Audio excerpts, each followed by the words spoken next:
I was, say, about 5 years old, my grandma gave me one of my favorite birthday gifts that I had ever received. It was a 60-minute VHS tape called America's Greatest Roller Coaster Thrills in 3D. Okay, and considering this was the early 90s, you can only imagine what the 3D part of that looked like, right? You got little cardboard glasses with the blue lens and the red lens in there. The back of the box promised that, you could sit in your living room and you would feel like you were truly riding the roller coasters. And, even as a 5-year-old, I was kind of let down by that experience. But man, 3D glasses notwithstanding, I love that video. I love that video. I probably watched it, and this is not an exaggeration, well over 100 times. And I found it on YouTube the other day. Everything's on YouTube. And I realized I could still quote it from beginning to end, And as I would watch that video over and over again as a boy, I would dream of one day riding all of the roller coasters that were featured on it. I couldn't wait to one day ride the Texas Giant, right? And Batman the Ride and Coney Island Cyclone. The next summer after I got that video, I was so excited to take my first ever trip with my family to Hershey Park. For those of you from Pennsylvania, you'll know that's one of the treasures of the Keystone State, Hershey Park. And when we arrived, I was just mesmerized looking out the car window at all these giant roller coasters up on the horizon, and I could not wait to get on one. I could not wait to experience what I had only ever seen on my TV with my little 3D glasses, right? I couldn't wait until I was actually standing, right next to one. Then I could wait plenty. Everything changed. I still remember the Super Duper Looper. The Super Duper Looper. It seemed to me to be about 1,000 feet tall.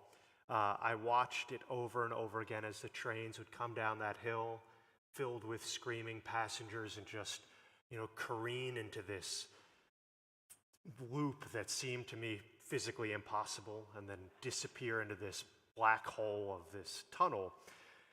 And at one moment, I could not wait to ride my first roller coaster. The next moment, no force on this earth seemed capable of getting me on one.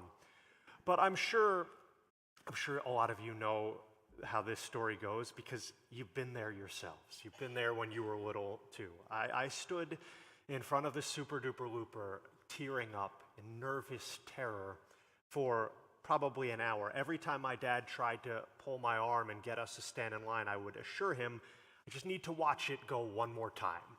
If I could just watch it go one more time, I think I'll be okay. One more time, I'll build up my nerve.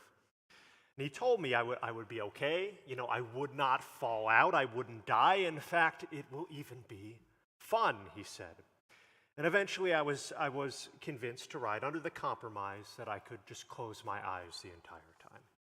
Well, about 10 seconds into the ride, my eyes were wide open, and I was hooked. I don't know how many times we rode and re-rode the Super Duper Looper that day, but it was a lot. God bless my dad. He was, probably ready to puke his guts out. But I was 5 years old and had an iron stomach, and I was loving it. And 30 plus years later, I'm still loving it. I've been on nearly 300, as my last count, 300 different roller coasters all over North America. It's still one of my favorite hobbies. These days I'm not kidding, I'll take a 5-hour detour on a road trip if I know that there's a roller coaster I haven't been on.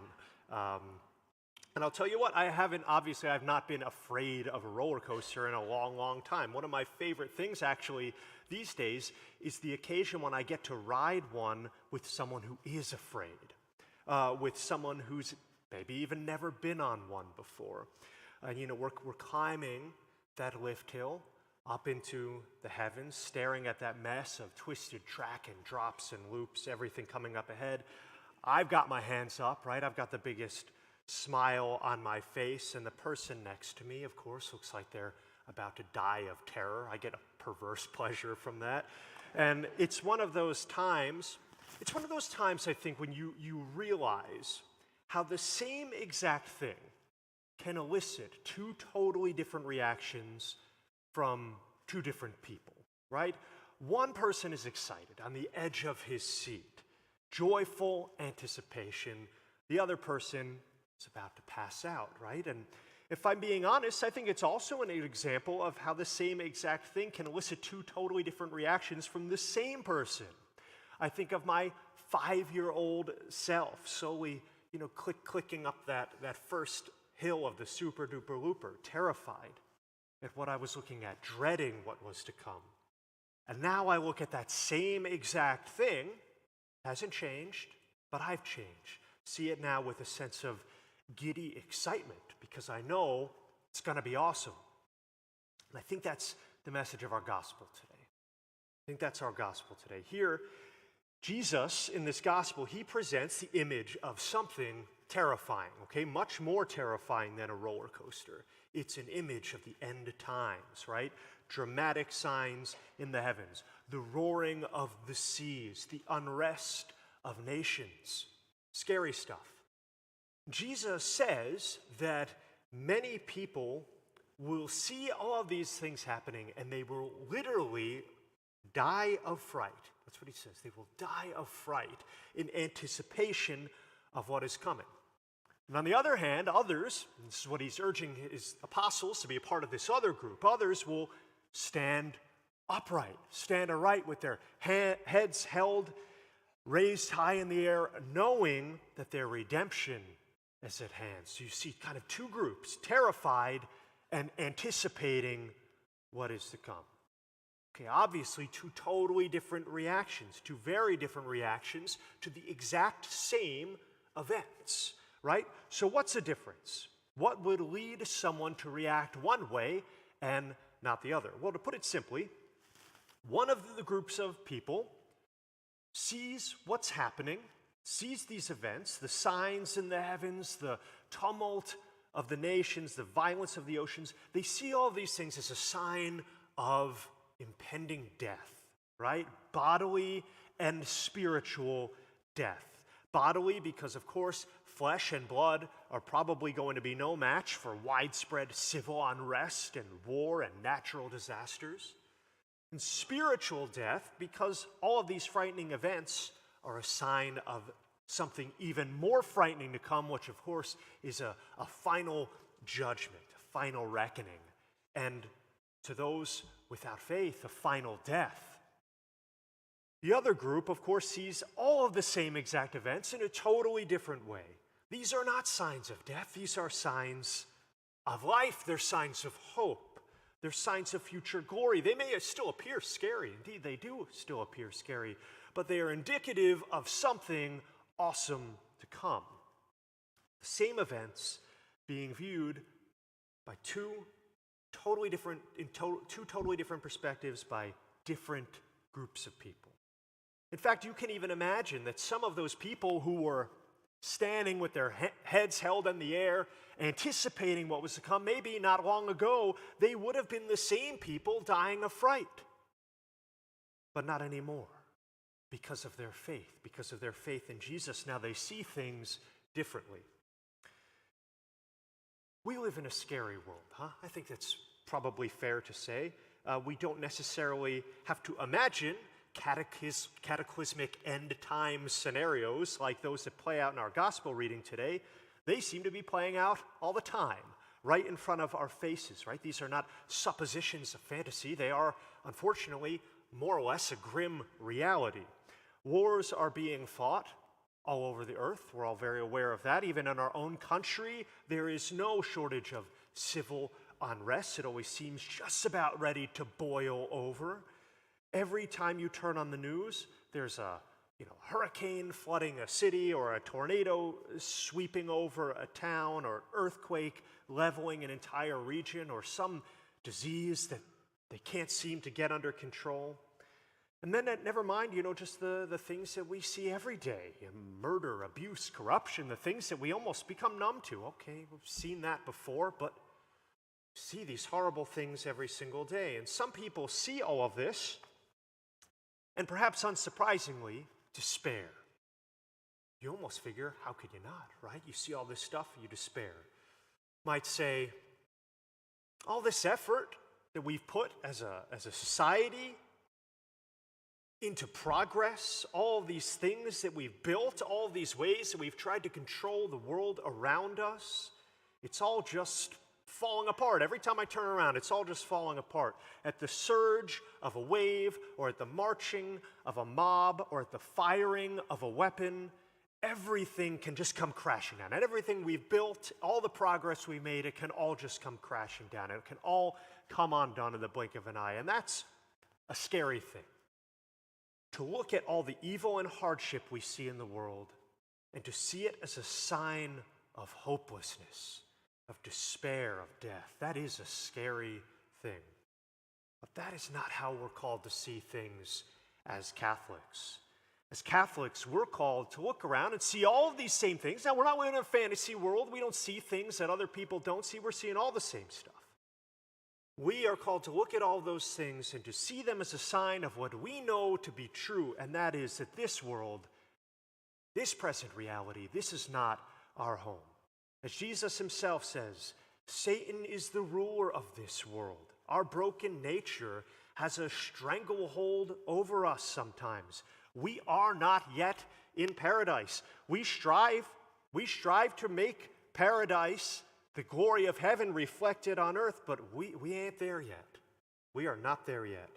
But we anticipate still the unimaginable good that awaits us even through what appears to be scary. It's like, I think, very much like being on a roller coaster. You can either choose to dread the things that are to come, or you can throw your hands up in the air in an act of surrender and ride it to the end. The difference is mentality. Those who are scared of roller coasters, if you ask, they think they're going to die. They think they're going to die. Those who love them know they're going to end up more alive than ever before. And that's what we anticipate in this Advent season, life. While others look around the world and see death, we are called to see all the same things and see our path through these things. Not despite these things, but sometimes even because of these things. Our path through this to life, the eternal life that is to come, the abundance of life that we can experience even right now if we raise our hands in the air and we trust in the Lord through every trial. You know, I said a few minutes ago that I haven't been afraid of a roller coaster in years, and that's true. But I have been plenty afraid of things going on in this world. The world is scary. Life can be scary. My faith is not always as strong as I would like it to be. We have to put our trust in the Lord, even in the face of scary things, believing that He's going to give us that grace that we need to persevere. It's just like how my dad, he reassured me over and over again when I was standing in front of that super duper looper. This is nothing to be afraid of. Kept telling me over and over again. I didn't want to hear it, but he kept telling me, you're not going to die. Not going to die. And that when it's all over, you might even think that this was fun. You know, I'll finish with this one last thing. The other day I was reading about a survey. It was conducted in the early 1900s. It was a survey of all of the editors of the major newspapers in the country. You can imagine probably back then there were probably a lot more newspapers than there are today, at least, printed newspapers. And they were asked in this survey to write down, to share with the survey taker, the headline that they hoped one day they would be able to write. If they could have one headline, they just anticipated one day being able to print at the top of a newspaper, what would it be? Well, I'm sure some of them probably responded, it probably had to do with long-suffering sports franchises, finally winning championships. I'm sure many of you would probably be excited to print, Cowboys Super Bowl champions or something. Many, though, who are asked, they chose a different headline. Christ comes again. Christ comes again. That might happen sooner than the Cowboys Super Bowl, actually, I think. But, think of how crazy that is. 100 years ago, not that long in the grand scheme of things, feels like a lifetime. 100 years ago, the coming of Christ again in glory, despite, of course, the trials and tribulations it might bring. People had read the Bible, they knew what Jesus said was going to come when he came again in glory. Despite all of that, the trials and tribulations it might bring, it was seen as something to be joyfully anticipated.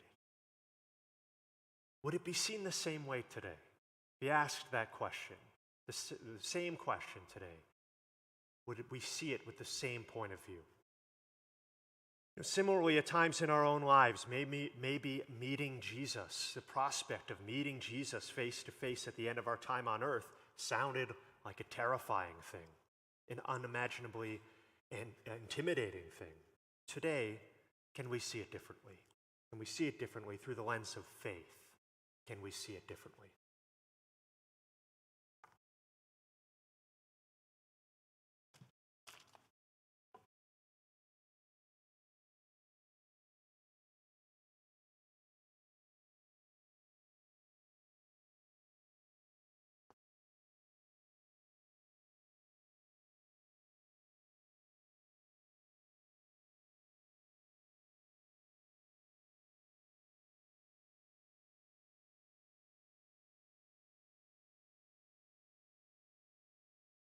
Let us profess our faith. I believe in one God, the Father Almighty, maker of heaven and earth, of all things visible and invisible,